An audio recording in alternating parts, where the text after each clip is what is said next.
Assalamualaikum warahmatullahi wabarakatuh. Pada kesempatan kali ini, kami dari kelompok 6 akan mempresentasikan hasil diskusi kami, yaitu antidot opioid atau morfin. Opioid merupakan kelompok obat pereda nyeri yang bekerja dengan berikatan pada reseptor opioid di tubuh. Opioid itu terbagi menjadi tiga jenis. Yang pertama ada opioid alami, seperti morfin dan kodein. Selanjutnya ada opioid semisintesis seperti heroin dan oksikodon. Selanjutnya ada opioid sintesis seperti fentanyl dan metadon yang dibuat dari laboratorium. Tetapi dengan struktur yang berbeda, namun dapat bekerja pada reseptor yang sama. Selanjutnya yaitu penjelasan tentang morfin. Morfin adalah alkaloid utama dari opium dan merupakan analgesik pereda nyeri serta sedatif yang kuat. Morfin bekerja terutama pada sistem saraf pusat, SSP, dan otot polos saluran pencernaan.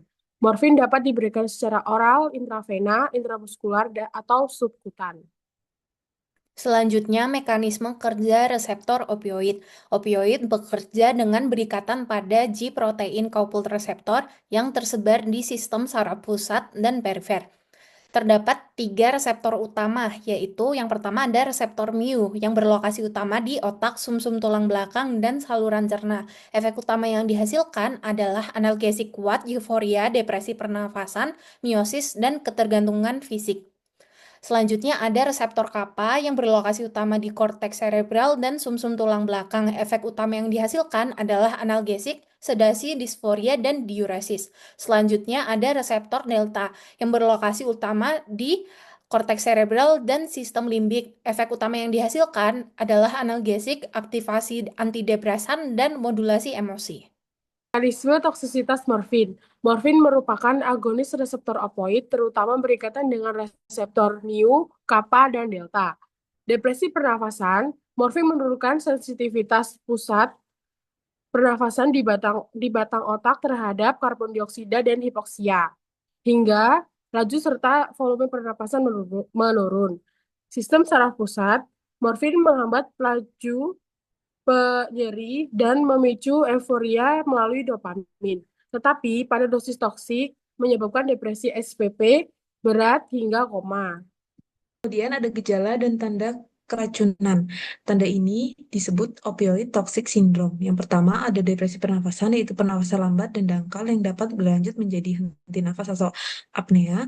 Kemudian depresi mental atau penurunan kesadaran mulai dari mengantuk hingga koma dalam, miosis, pupil mata yang sangat kecil, dan lain-lainnya seperti bradikardia, hipotensi, hipotermia, dan penurunan bising usus.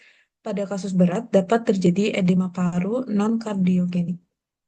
Selanjutnya, LD50 pada morfin, yaitu lethal dose 50, dosis yang menyebabkan kematian pada 50% hewan uji dalam indikator toksisitas akut. Yang pertama itu ada oral, yang digunakan tikosatorat itu kurang lebih 200 sampai 500 mg per kgbb. Ya, yang kedua itu ada intraperitoneal, yaitu sekitar 400 mg per kgbb. Yang terakhir itu subkutan, pada mencit itu 460 mg per kgbb. Nah, pada grafik ini menunjukkan bahwa nilai LD50 itu berbeda tergantung rute pemberiannya, yang memiliki tingkat absorpsi dan toksisitasnya. Namun data ini LD50 itu diperoleh dari hewan uji dan tidak diterapkan langsung pada manusia. Karena pada manusia itu dosis jauh lebih rendah susah dapat menyebabkan depresi napas fatal, terutama pada individu non-toleran. Antidot antidot spesifik itu ada naloxone. Peran utamanya yaitu antagonis opioid kompetitif murni. Mekanismenya yaitu berikatan dengan afinitas tinggi pada reseptor opioid terutama mu, kappa, dan delta. Menggeser agonis opioid dari reseptor secara kompetitif. Tidak memiliki aktivitas agonis dan membalikan efek toksik opioid meliputi depresi pernapasan, penurunan kesadaran, miosis. Selanjutnya ada pemberian dan dosis.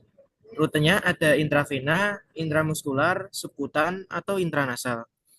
Dosis awalnya 0,04 hingga 0,4 mg intravena atau dititrasi hingga ventilasi adekuat.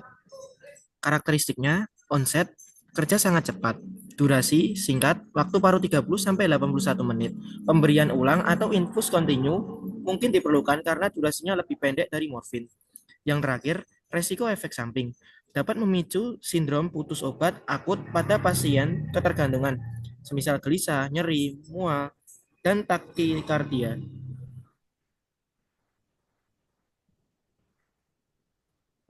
Demikian presentasi dari kelompok kami.